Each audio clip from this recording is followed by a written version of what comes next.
Okay, so we're live on Facebook and in Zoom. I'd like to welcome everybody. If you're on Facebook, you can comment and put questions in as we go through. I'll be keeping an eye on them and asking them to Maharaj as we go through. If you're here in Zoom, I'd like to say hi to Anuradha Dasi there. I see you. Equally, please do put questions in the chat.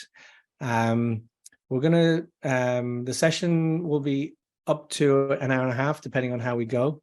I know it's late. Myself and Maharaj are both here in the UK, which is quite late. It's 11 p.m. But we know that people are in other parts of the world. It'll be daytime for you. So Maharaj will speak for about 20, 25 minutes. Then we'll have a bit more of a discussion, but we're really keen to get any questions that you've got coming in. So I'm just going to do a little intro to Maharaj, tell you a little bit more about him. Many of you may know him already, but I'm going to read out a little bit. So SB Keshava Swami, so I'm Bhagavan Keshava Swami, previously known to many of us as Sutapa. He's an author, a mentor in the community. He's a very dynamic teacher. He's traveling. He's always been traveling, but he's traveling even more now. He took sannyas recently. I remember him back in 2002. He was going to UCL, University College London, and he did his degree in information management. Then he was coming to the programs, and then he got more and more interested, and he actually became a full-time monk at the Bhaktivedanta Manor in London. And over the years, he's just got stronger and stronger. It's really interesting. He's very studious. He loves to write. And he's pioneered a lot of programs like the School of Bhakti at the Bhaktivedanta Manor, which was very much about training and education. And he was looking after the new student monks there as well and helping them to learn about spiritual life. And he has a particularly thoughtful way of presenting Krishna consciousness, which I really appreciate. He's authored many books, many books. I won't list them all, but I do encourage you to go and check them out. 2022, so last year, he accepted a lifetime vow of renunciation as a sannyasi, hence the new name Keshava Swami.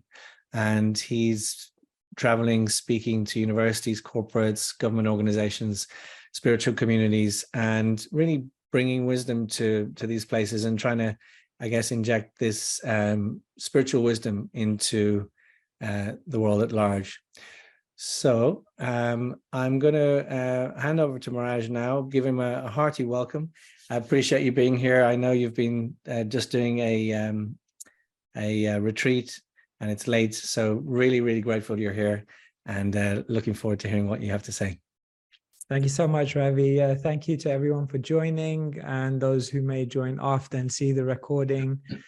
Thank you for organizing this opportunity. It's really, I think, an important discussion. And the topic, when Ravi shared it with me, which we had spoken about before, was something we both felt very inspired to explore, humanity, finding humanity in transcendence. As one English writer, I think, says, we're not human beings having a spiritual experience, but we're spiritual beings having a human experience, but still those human identities and spiritual identities, how to balance them. So we'll kind of look at a little bit of that today. As Ravi said, what we'll try and do is I'll share with some slides, maybe some thoughts for about 20, 25 minutes. We invite any of you to share your thoughts, your questions, your comments, reflections, and hopefully we'll all go away with a bit more of a deeper understanding and then a nourished spirit after this session. I'll just begin with some prayers and then we'll kind of move forward from there. Om Gyana Timirandhasya Gyananjana Shalakaya Chakshurunmilitam Yena Tasmai Shri Gurave Namaha Vancha Kalpatarubhyascha Kripa Sindhubhya Evacha Patitanam Pavanebhyo Vaishnavebhyo Namo Namaha Nama Om Vishnupadaya Krishna Preshthaya Bhutale Shrimate Bhaktivedanta Swami Niti Namine. Namaste Saraswati Deve Gauravani Pracharine. Nirvishesha Shunyavadi Paschatya Deshatarine. Shri Krishna Chaitanya Prabhu Nityananda Shri Advaita Gadadhara Shrivasadi Gaura Bhakta Vrinda. Hare Krishna Krishna Krishna Hare Hare Hare Rama Rama Rama Hare Hare. Gaura Bhakta Vrinda ki jai. Today we're talking about humanity and transcendence, and one of the things we'll be talking about is individuality and how everyone is on an individual journey, though on a universal path. And although we're on individual journeys, sometimes we do observe trends. And one of the trends of spiritual life is often that we begin with a very philosophical understanding of spiritual life or Krishna consciousness. It doesn't take long before you are invested with the knowledge that the body is temporary, that the mind is also just a covering, but that you're the spirit soul that goes beyond the body and mind. And that's something that we're taught very, very early on in spiritual life. In fact, when Krishna is training and coaching and nurturing Arjuna into a higher understanding, then this is one of the first things, as we know, that Krishna shares with Arjuna.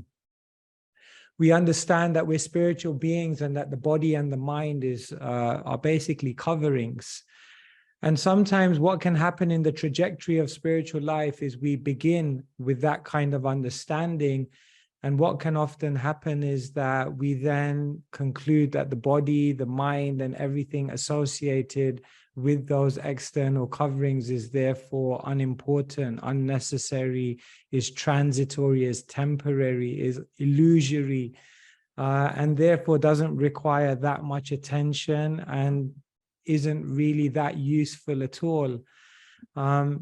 And then what generally happens is through the trajectory of spiritual life, we begin to realize that, yes, but I'm situated in the body, I'm situated with this mind, and I'm not transcendental to them.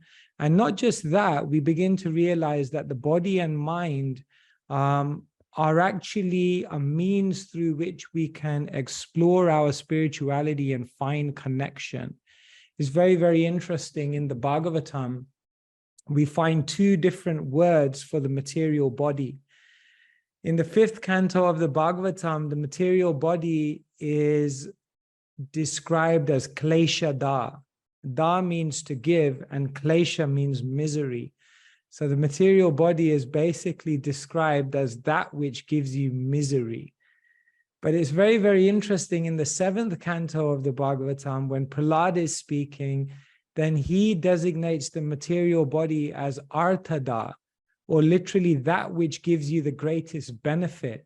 So here within the Bhagavatam is very interesting. We have two words for the body which seem to be completely opposite, but are both completely true.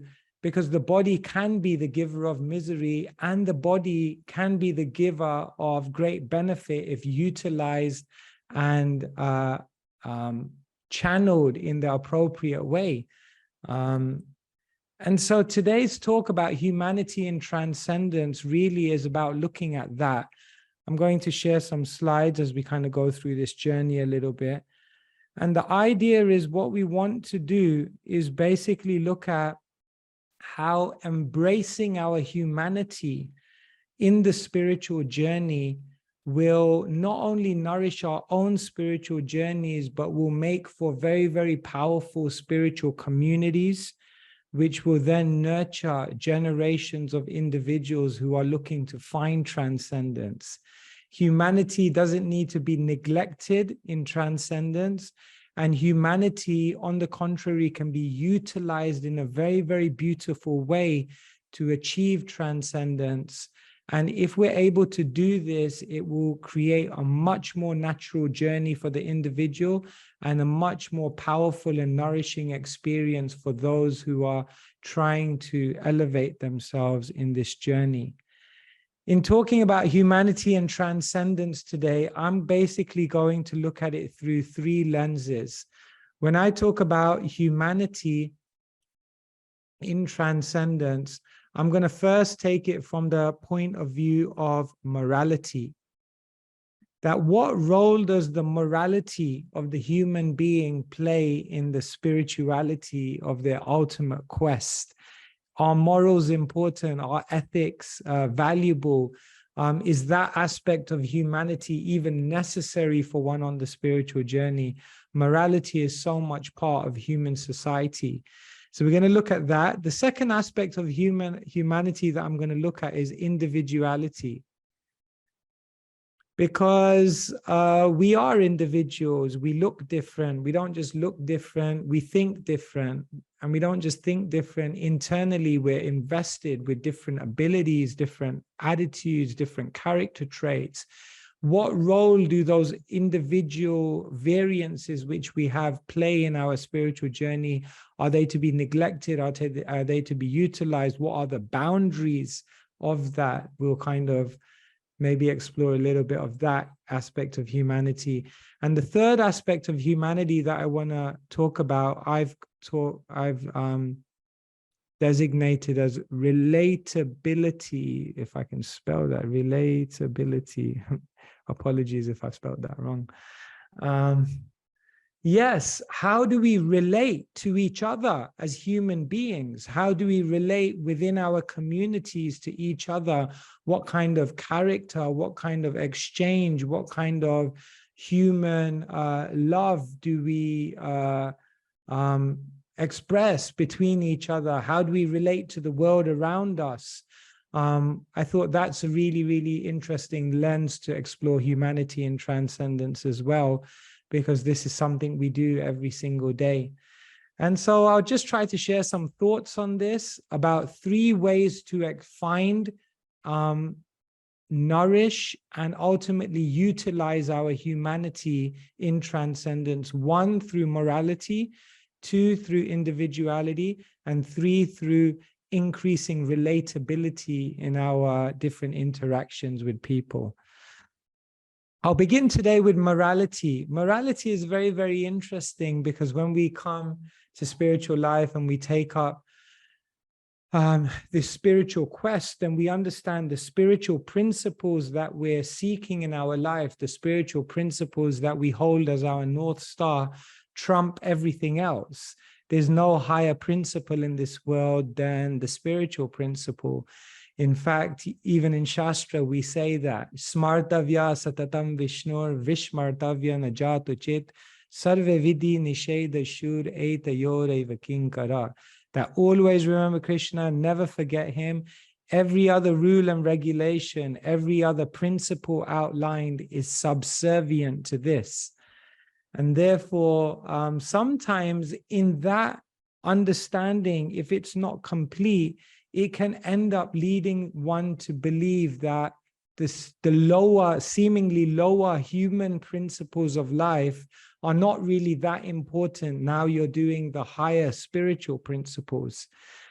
Bhaktivinoda Thakur, he explores this very, very beautifully in one of his writings, and he identifies 4 categories within ethics and morality.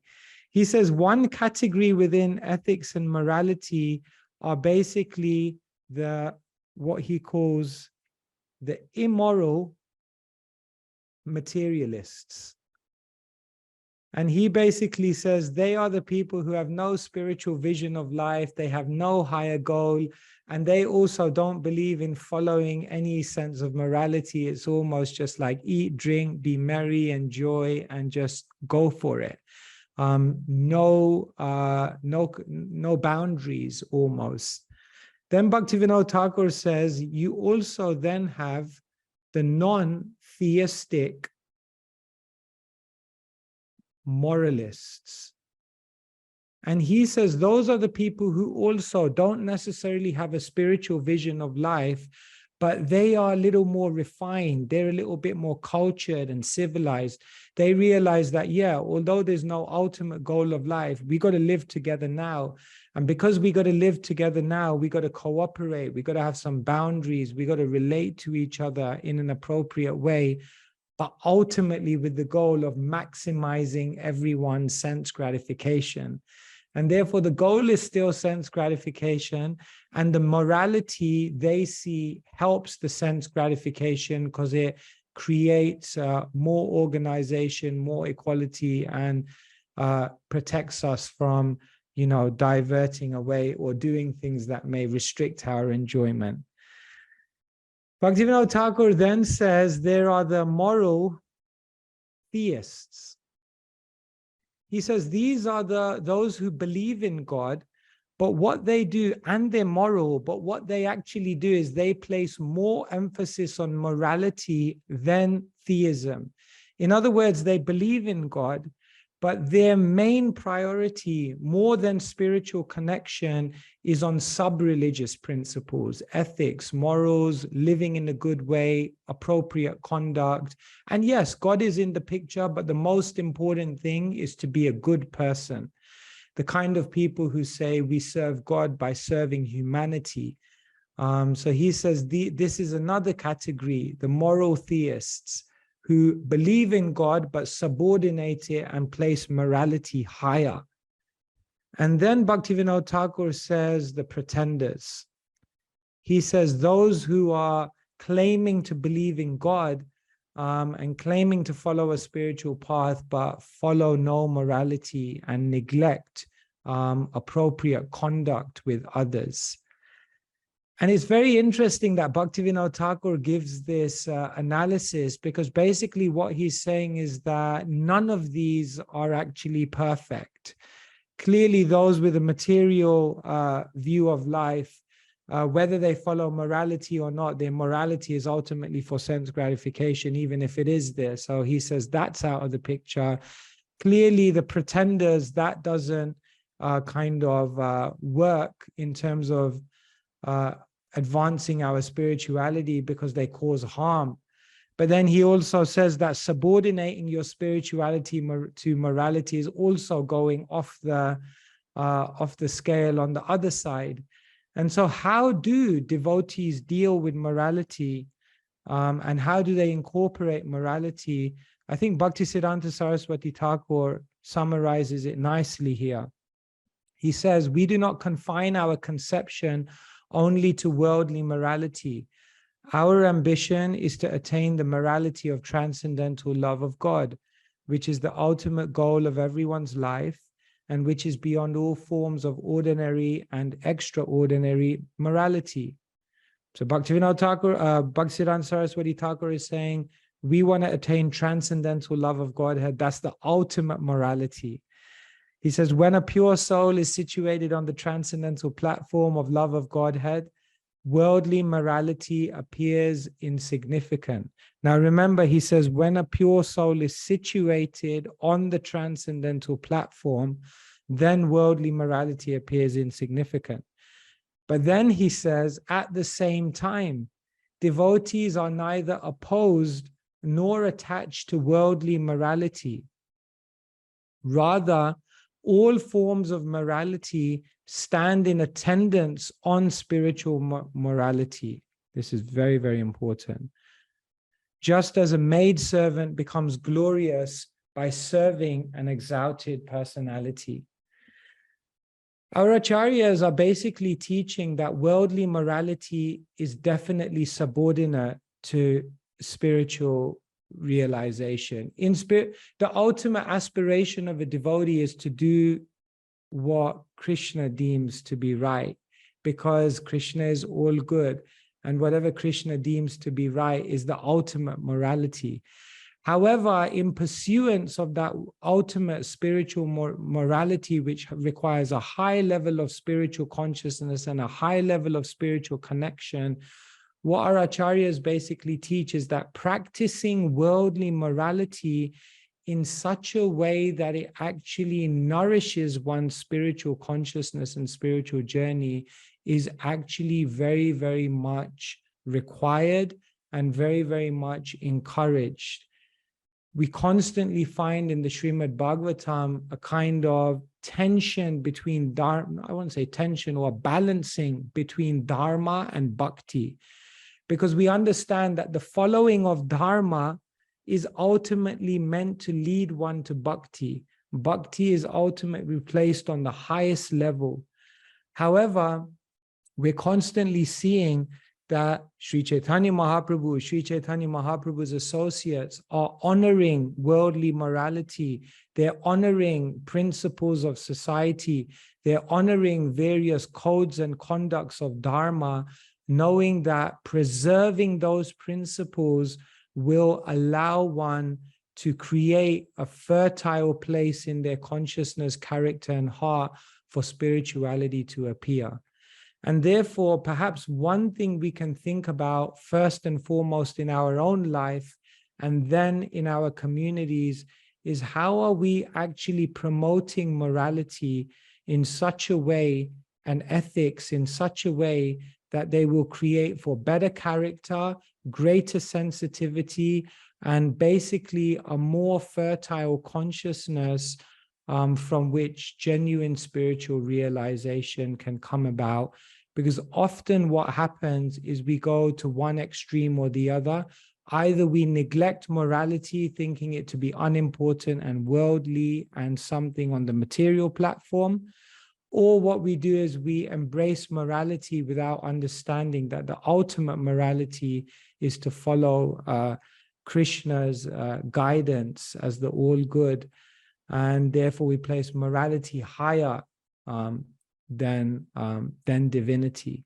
So to avoid both of those extremes, but perhaps in our lives, one way in which we can start to embrace humanity and transcendence is by promoting and encouraging and imbibing a greater moral and ethical framework within our own lives and our communities, so that we can actually pursue spiritual transcendence in a more powerful way.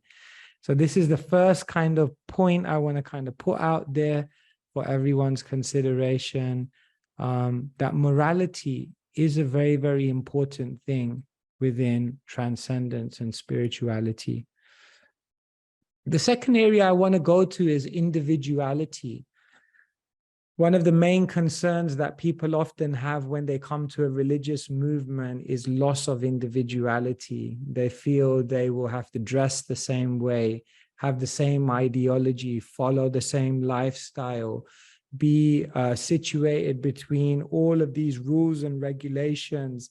And often people feel it becomes a limitation on the expression of their individuality. The interesting thing is, if we study the Bhagavad Gita, then Krishna actually, there are two verses in the Bhagavad Gita which Krishna repeats basically verbatim twice. And the first verse of those, probably many of you know, is the famous instruction where Krishna tells Arjuna, always think of me, engage your mind in me, become my devotee, and dedicate yourself fully to me, Krishna says in the 9th and the 18th chapter, verbatim, repeated verse. But there's one other verse in the Bhagavad Gita which Krishna repeats twice. And it's very, very interesting what that other verse is. This is the verse that's repeated twice. If you see here in the third chapter and the 18th chapter, Krishna says basically the same thing twice. Shreyan Swadharma Viguna. It is far better to discharge one's prescribed duties, even though faultily, than another's duties perfectly. Destruction in the course of performing one's own duty is better than engaging in another's duty. For to follow another's path, Krishna says, is dangerous. So this is very, very interesting, because people tend to think that spirituality restricts one's individuality. But the idea actually is that spiritual life, when appropriately practiced and in communities where it's being appropriately nurtured, individuality should actually be encouraged more and more. In the world, people think they're expressing individuality, but what's basically happening is that they are being bombarded by opinions, expectations, pressures, social trends. And in the pursuance of conformity to all of those things, they're not able to hear their own heart, hear their own voice, hear their own calling. And therefore, people, although feeling in the material world that they're expressing their individuality, are actually being restricted in their individuality, overpowered by all this other noise. And the idea is that when we come to spiritual life, all of those voices of expectation, opinions, pressures,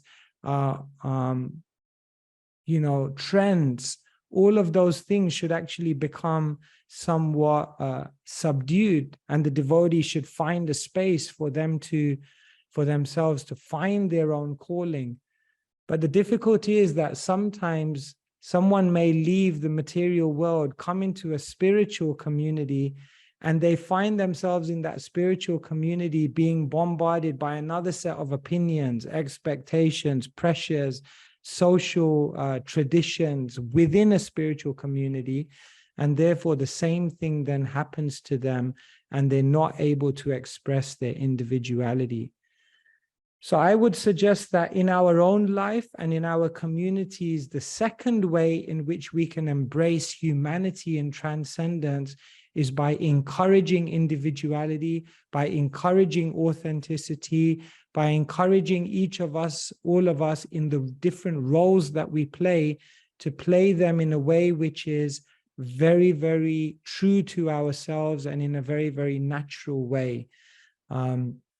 I was sharing with Ravi that he was asking me, how did you feel, taking this step into the renounced order? And I said, one of the main considerations and points on my mind when entering this change of ashram was how I would be able to maintain my authenticity in that role. And I think that's really, really important. And oftentimes people are, blocked from finding their individuality because there are many stereotypes, either self-imposed or imposed within the community. And so generally, we repress our individuality because of past beliefs, because of fears of what other people will say, or fears of failure, ego, opinions, and expectations. So oftentimes our individuality becomes repressed because of all of these things, and individuality can never, even Krishna says to Arjuna, what will repression accomplish? We have to be able to express ourselves. We have to be able to be authentic, be genuine, because any other life just isn't sustainable, and any other life won't bring us to our greatest contribution.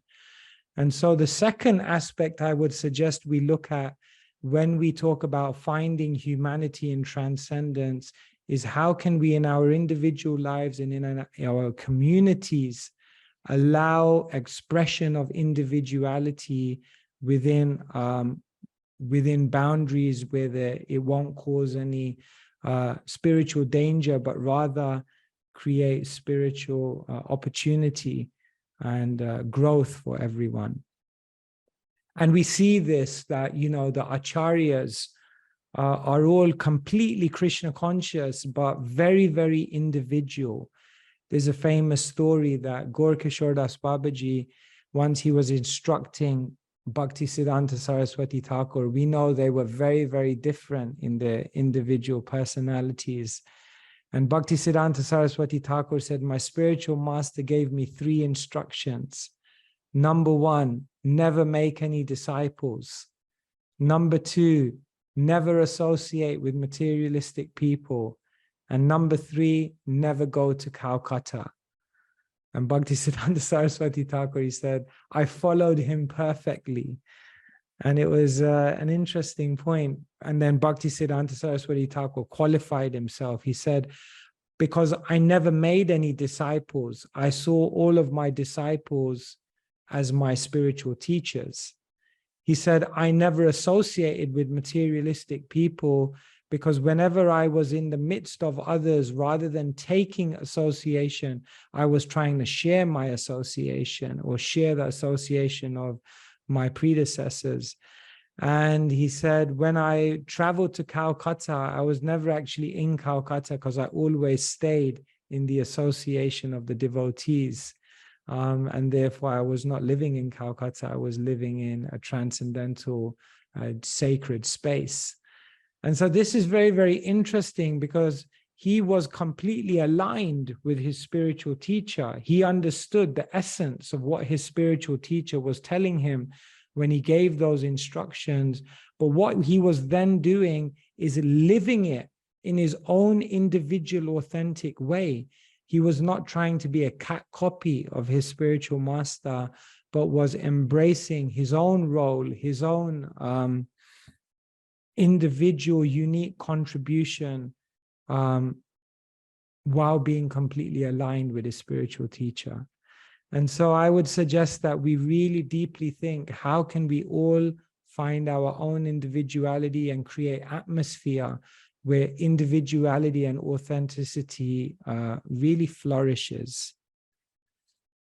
And the final thing I'd like to talk about today in terms of humanity and transcendence is relatability. This is the very first verse of the Sad Goswami Ashtakam, talking about the 6 Goswamis. The 6 Goswamis, as we know, were the epitomes of Krishna Bhakti.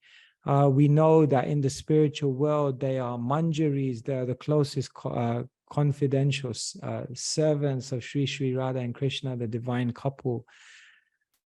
But what is very, very incredible is that the 6 Goswamis, in their transcendence, in their complete elevation of consciousness, they were able to live in this world and simultaneously be so relatable, so accessible, so much able to connect with people on the human level. It's often said that the Goswamis of Vrindavan, in Bhakti Ratnakara is explained, they would walk around Govardhan and they would go into the villages. And when the villagers saw that they had come, everyone would come running, and the children, and they would ask the families, like, and how is this person doing? And how is that person doing? Did your daughter get married? How is your father's health? It said that if there was ever a conflict in any of the villages, then the Goswamis would be called to mediate the conflict because everyone just had so much love and trust in them. So what we're getting here is a picture of the Goswamis who were incredibly rooted in transcendence, but simultaneously had spotless character and who were so relatable and inspiring because of their human character. We often hear about Srila Prabhupada and how he went to stay in Butler, Pennsylvania, and Sally Agarwal, who he was staying with, who didn't particularly have a deep spiritual kind of inclination in one sense, she almost fell in love, she did fall in love with Srila Prabhupada. She said because his character was just so beautiful, his qualities were so heart-touching. She said when he smiled, his smile was oceanic. And it's explained that even their son, Bridge, he referred to Srila Prabhupada as Swami Jesus. In other words, Srila Prabhupada, without necessarily speaking to them through philosophy, his human touch, his human kindness was touching them on a deep level. So here, when glorifying the 6 Goswamis, Srinivas Acharya says, I offer my respectful obeisances to the 6 Goswamis, namely Sri Rupa Goswami, Sanatan Goswami, Sri Raghunath Bhatta Goswami, Sri Raghunath Das Goswami, Sri Jiva Goswami, and Sri Gopal Bhatta Goswami. who are always engaged in chanting the holy name of Krishna and dancing. In other words, always rooted in transcendence. They are just like an ocean of love of Godhead, and they are popular with both the gentle and ruffians alike because they are not envious of anyone. Whatever they do, they are all pleasing to everyone, and they are fully blessed by Lord Chaitanya. Thus, they are engaged in missionary activities meant to deliver all the conditioned souls in the material universe. So here we're seeing that character, our own character, is such an important part of spiritual life. Our good character, our good qualities. Sometimes what can happen in Krishna consciousness is we feel that because we are practicing a very high process, a high spiritual sadhana, that our character and these other things don't matter anymore. Some people think character is not important. Some people think their character is already good and they don't need to work on it. Some people think their character can't change. Some people think their character will automatically change. And some people think their character is too painful to change. For different reasons, there can be blocks that we come across in terms of developing our own character and relatability. And what I would suggest today is that embracing the human side in our relatability within the movement, being more kind to our Vaishnava brothers and sisters, being more human in our interactions, and also our connection with the outside world with whom we're trying to share Krishna consciousness. The more we show our teachings through our own character and our own relatability, the more we are representations of living theology, that people look at us and can relate to us, not just because of a high philosophy that we're practicing, but because of a beautiful character that's come about. That will also be a very, very important part in our desire and aspiration for transcendence. And so these are some thoughts that I wanted to share with everyone about humanity and transcendence, that rather than neglecting humanity and trying to artificially embrace transcendence, which I think subconsciously we can often do, let us look at humanity. And today we looked at three lenses. Number one, morality. How can we embrace proper moral and ethical conduct in our own lives and our own communities in order to be more empowered to achieve transcendence? Number two, how can we embrace individuality? How can we inside of ourselves have the strength to be ourselves, to be authentic, to be genuine in such a way that it supports our Krishna consciousness because we're honoring our dharma, our psychophysical nature? And how can we create communities where there is not all these opinions and expectations and traditions which maybe block people from finding their individuality?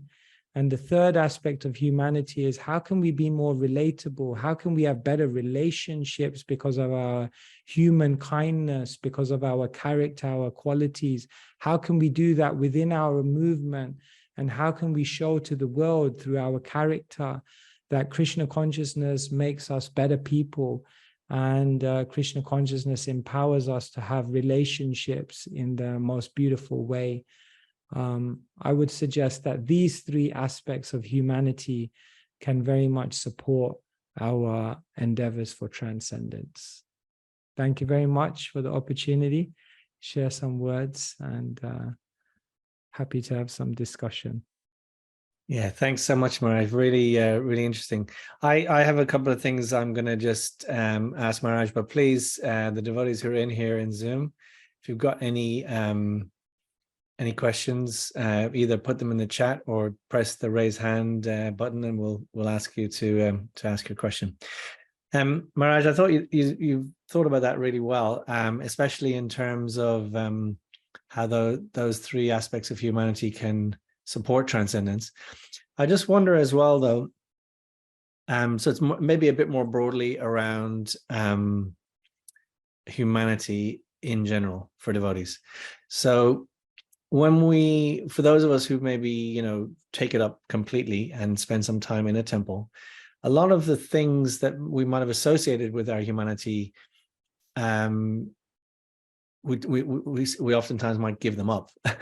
So like things like our family, our friends, maybe pets, interests, sports, gardening, hobbies, whatever, different things that sort of are normally related to as human things. And then I think it's changing, but I think there was a time where those things were sort of just seen as very mundane and very meaningless. So I just wonder what your thoughts are. Obviously nowadays some devotees have dogs or pets, and even of course there's some characters in the Chaitanya Charitamrita who have dogs and stuff, and maybe even other pets. So yeah, just be interested to hear your thoughts. I know Sitapati has a question which we'll come to in a moment, but if you could just share some thoughts on that. Like, does it have to detract? So what you said are brilliant things to lift up transcendence, but do other quirks of humanity necessarily detract from transcendence just because they're human, if you like? Yeah, it seems, so a few thoughts come to mind, and I'll just share them and then we can kind of see. I often think of, if you buy an apple from a market and you want to offer it to Krishna, we can think of the apple as our life. Then what happens is, before you offer it to Krishna, you'll see that there are certain parts of the apple which just kind of need to be cut off because they're just unofferable. Things that clearly are not going to support your journey in any way, and are rather going to detract. So we know in Krishna consciousness, there are certain boundaries, certain things that, are just clearly outlined as, detrimental.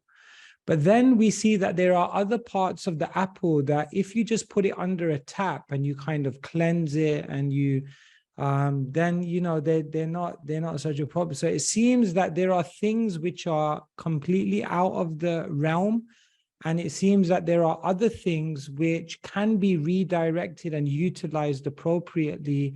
And it seems that when one matures in their spiritual understanding, then they become more and more equipped to be able to engage more things in such a way that it won't be detrimental. But you're right, in the beginning, therefore, what we try to do is maybe take a step away from it, become established, and then maybe we become more empowered to come back and then.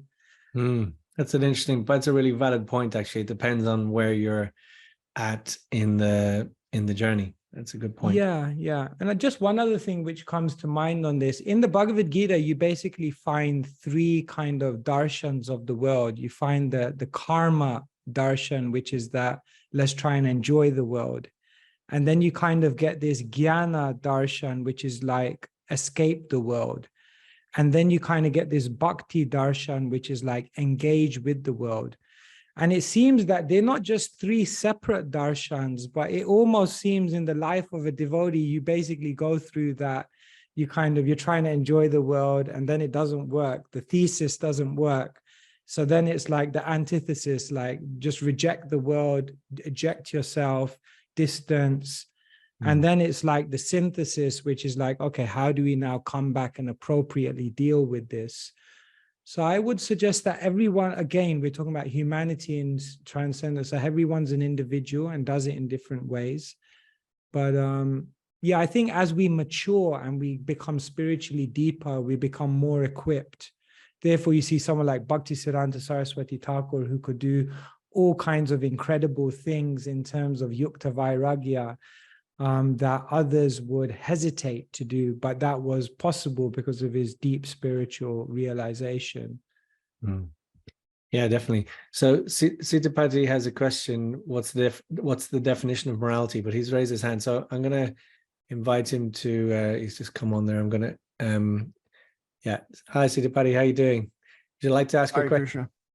Yeah, I would. Hi, Krishna. Prabhu hosting. Great to see you again, and Maharaj, my Hare dandavats to Krishna. both of you. So my question is around morality.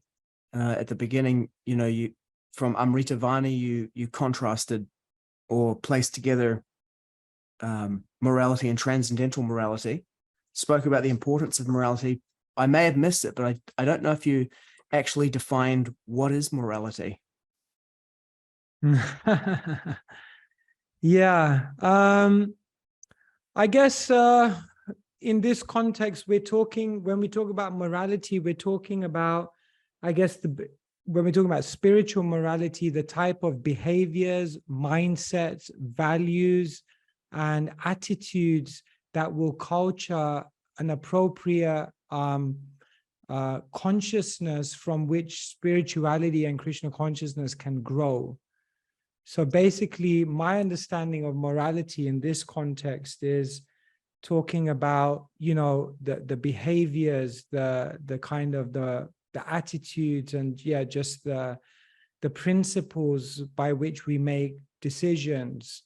All of these things, which we use to navigate our journey in this world.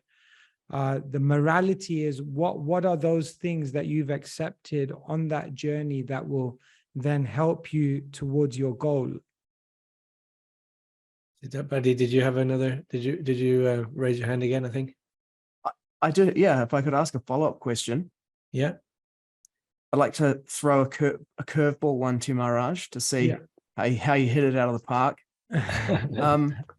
So while I was listening, I just kind of Googled it. One definition of morality is the set of standards that enable people to live cooperatively in groups. It's what societies determine to be right and acceptable. And of course, as devotees, we kind of live in two societies simultaneously. We live in the society of the devotees, the Vaishnava society, and then we live in this other society. And they often have two moralities which can sometimes conflict with each other. And one example, very recent, kind of controversial, was the whole thing about taking a vaccination for the good of the society, cooperatively live in a group. It was a big push for the outside society. But then some devotees were like, well, I researched it. It contains fetal bovine serum from cows, and that's against my personal, as a Vaishnava. And so now those two things are placed in very stark opposition to each other. And, you had like a line almost come down through the middle of the Vaishnava society on the whole thing, with some people being like, we have to do it. It's for the good of society, for other people. And then some people are like, it's against my religious principles. It's against our religious principles. And it was almost like one of the things you were saying, and I heard it in there with the Sad Goswami, the Vaishnava Achar. That's another kind of aspect of it. And so we had all these things happening at once, the outside society, the regulative principles, the Vaishnava Achar between devotees, and it was like a washing machine. And I just wanted to throw that to you to see how you would resolve those things with the principles that you've been laying out. Thank you. Thank you so much. Thank you so much. I think, we are some level of adjustment, some level of, because we're interfacing, as you're saying, two different worlds, there's always going to be some level of individual variation in how those two things come about. Some will hold more heavily on the kind of not compromising kind of our spiritual principles for the world, and some will be more adaptive. Some on certain issues will be more adaptive, and on certain situations will be more kind of, no, let's stick to our principles. Basically, with any question like this, I think we're always going to find a level of individuality in the conclusion that we come to in terms of what we're meant to do in any given situation. You mentioned one thing, which is like the effect of that, which is then the achar and the relationships and I think that may be the key point more than anything, is not that there's difference of opinion, because I think difference of opinion is healthy, and difference of opinion is ultimately required to arrive at the kind of optimum perception in any situation. But I think the main thing is how we arrive there, how we navigate those differences of opinions, the ways in which Vaishnavas interface and kind of debate those issues, the forums that we create so that there can be healthy dialogue.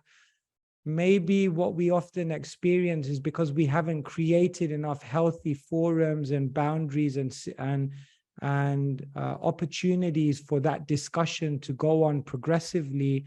What then happens is that the differences of opinion then lead to a breakdown and almost a disunity and a kind of Cold War and that kind of stuff, you know.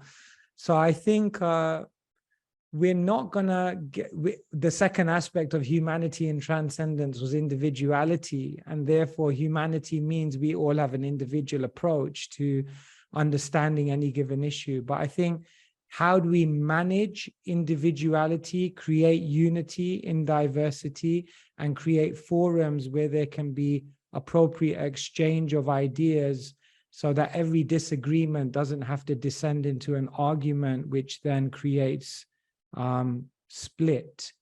That is going to be the challenge, it seems to me, in these situations. Yeah, really nice point, actually.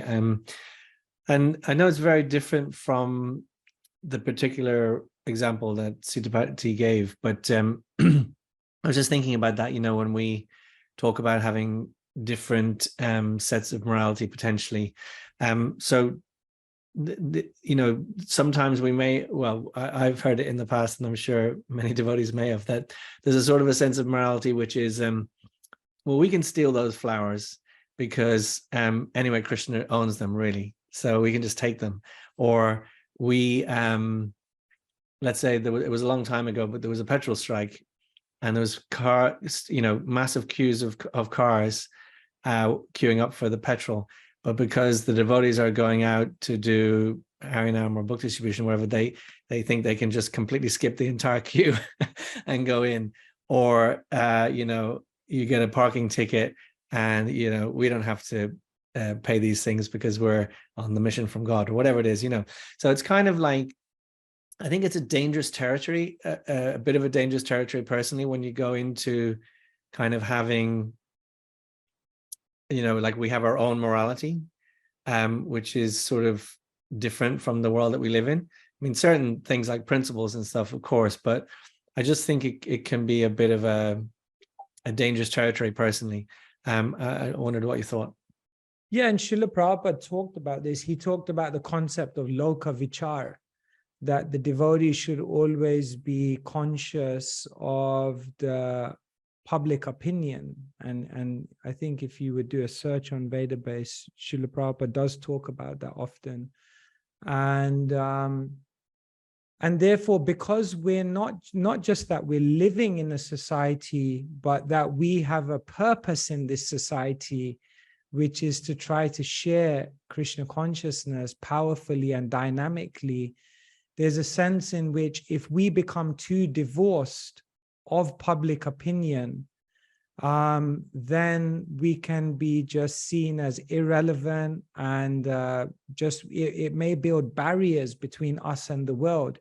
At the same time, it's said that whoever marries the spirit of the age becomes a widow tomorrow, So if we continue to keep changing according to public opinion, then we again sell out.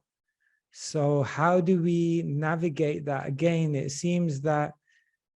to me, it seems that what happens in a community is we get individuals who are on maybe both sides of the scale. And that's where I'm talking about why healthy dialogue then helps them to actually balance each other and actually come to hopefully the golden mean. I remember one teacher explained it, that there are two sides to the arrow, the bow, sorry. And although they seem to be opposite, their opposition actually allows for a taut string, which then allows you to then powerfully shoot the arrow, So it seems as though the real thing is, how do we interface those and integrate those opinions? if that's at all possible. Yeah. I think there's great opportunity for growth in even just trying, right? Yeah. Whether we succeed or not. So we have a question from Facebook, Lena Florio. Hare Krishna, how to support the distressed neophyte? How can these vulnerabilities be utilized in forming transformative spiritual awareness? So then, quite a unusual question in a way, but how to support the distressed neophyte? How can these vulnerabilities be utilized in forming transformative spiritual awareness? I don't know if you can make something of that. Yeah, I guess, well, when you say the distressed neophyte, I think maybe what you're referring to is that someone who you can't necessarily just try to bring them out of their distress by talking about philosophy or giving some high principle, someone who's not ready to digest that yet in order to come out of their kind of turmoil. How do we continue to help them? Well, of course, the first and foremost thing is friendship, kindness. Oftentimes, it's not even about giving answers or giving empowering messages. In the beginning, sometimes it's just about presence and attention and time and just being there. And again, that human aspect, humanity and transcendence. Often we think that helping someone in their distress means to always give the transcendental perspective. But sometimes helping someone in their distress can also mean just to give the human kindness and just to be there. That can often go a long way. So I would suggest that we don't underestimate that. We know that Arjuna heard the whole Bhagavad Gita, and then later on, when Abhimanyu was surrounded by the Kaurava phalanx and killed, and Arjuna went to that place, then in the Mahabharata it's described that Arjuna was crying, tears of grief. And at that time, Krishna didn't give him any transcendental knowledge. Krishna just stayed with him in that grief. So I would suggest that that's really, really important. And then what I would say is that gradually it's about trying to show individuals how in the uncomfortable situations that arise in the world, many, many gifts come about that we can't necessarily see in the moment. The pain that we go to is often deepening our wisdom. The pain that we go through is often opening the door to new opportunities. The pain that we go through is sometimes imperceptibly strengthening our resolve. And in this way, when we look closely, we can see that all the uncomfortable situations of the world ultimately prepare us for something better. And it's just about trying to give that empowering message, but for that empowering message to really penetrate the heart, there has to be relationship. Yeah, that's a brilliant answer. I've always found, I think you're growing into it even more and more, like you to be a great example of humanity and transcendence, because even that point about friendship, it's sort of such a powerful but kind of non-obvious answer in a way. I one devotee shared it yesterday. Kendra, he shared this thing on Facebook.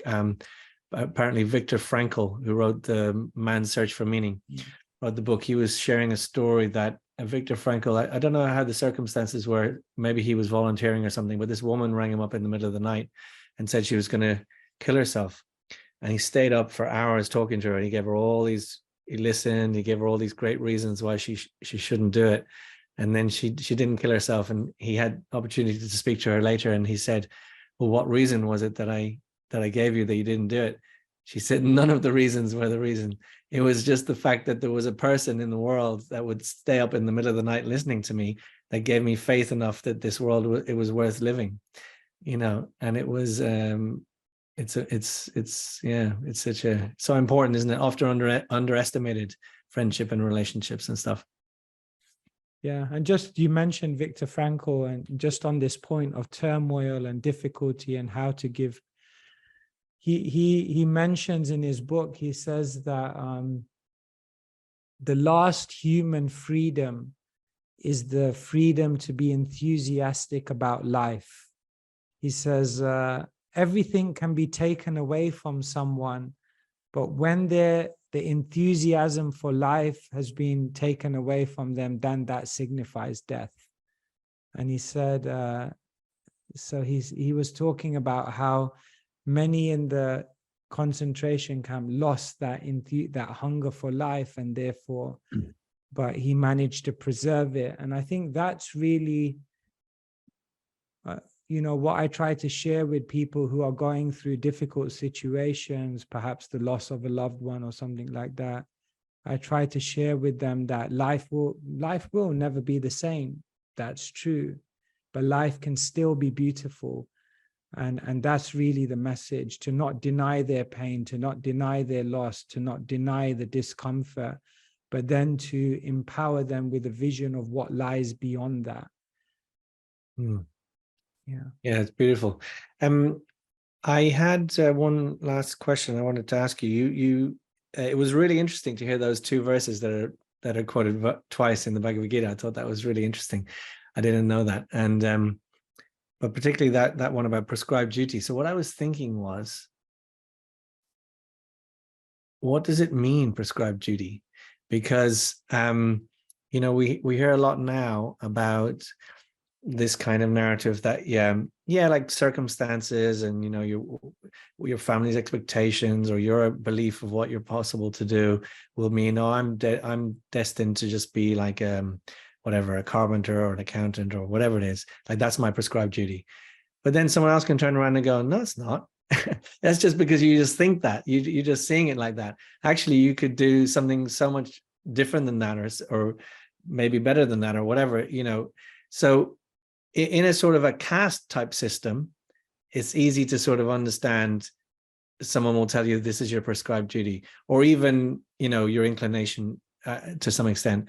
But what about this so how do we understand prescribed duty? Because prescribed sounds like it's something very specific and definite, whereas actually another way of looking at it is it could be wide open what we could do. Yeah, no, thank you, Ravi, for raising this. I just did something, actually. I was just in Switzerland. I'll share it with you because it kind of relates to this. If you just see this, that when we think of Dharma, we often think of it as generally we're thinking of it as occupation, which is definitely true because, they say our occupation takes 80,000 hours of our life. So our Varna Dharma, and as you said, that aspect of, am I a carpenter, or someone else tells me I'm something else. I think we find our Dharma by doing internal introspection and also by hearing from people, but those people have to know us, they have to love us, they have to have spiritual vision. Otherwise, if you just end up listening from everyone has an opinion. So Dharma means, I guess, finding your Varna Dharma is a mix of both. We often tell people, analyze yourself, ask others, and attempt different things. And through that process, you find your Dharma.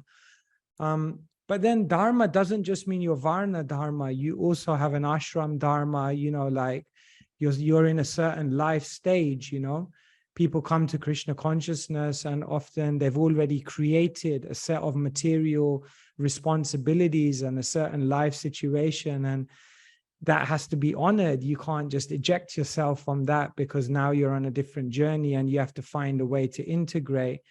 And then there's Apadharma, which means almost like emergency situations. So different dharmas come in at different times in our life, which just have to be attended to. Samanya Dharma means like universal moral qualities. In the 7th canto, it's called qualities of civilized human beings that we all have to cultivate. So like this, and then ultimately all of this should then feed into Sanatan Dharma, because the Bhagavatam says that if you do all of your dharmas perfectly, but it doesn't lead to attraction for the Supreme Lord, then it's a waste of time. And so how to then ultimately integrate that dharma. So I think dharma and understanding what is our dharma is kind of like a complex network of different things. And I think in our communities now, we tend to be talking about dharma more. I mean, I don't think it was, I first became kind of involved properly about 25 years ago, and I didn't hear so much about dharma then, but now I think we're realizing that understanding what those prescribed duties are in a very, in a very authentic way is really important. Thank you. Thanks, Maharaj. Lena over on Facebook also, she said thank you. Thank you, Maharaj. Fantastic. I think unless you have any more points to finish us up on, Maharaj, I think we'll start. I think we made some progress today, and some points came out there, and I hope it will help us to think a little bit deeper about this, how to find that humanity in transcendence through these three aspects, and just really appreciate everyone's input. And no, thank you so much. Thanks to everyone who's watching right now and who will watch later. We appreciate. Hopefully, no doubt, because there was a very structured presentation. Thank you. That there'll be points and takeaways for you personally, but do try to share them with other people and maybe have some conversations with your friends and get into these topics and unpack them. And yeah, I'd like to thank you, Maharaj. It's where are we? It's just after midnight. So, and I know you've been traveling a lot. Genuinely appreciate you. I appreciate you being here. I do, but actually more broadly than that, I know I keep saying it, but I just mean it because I don't see it as often as maybe it would be.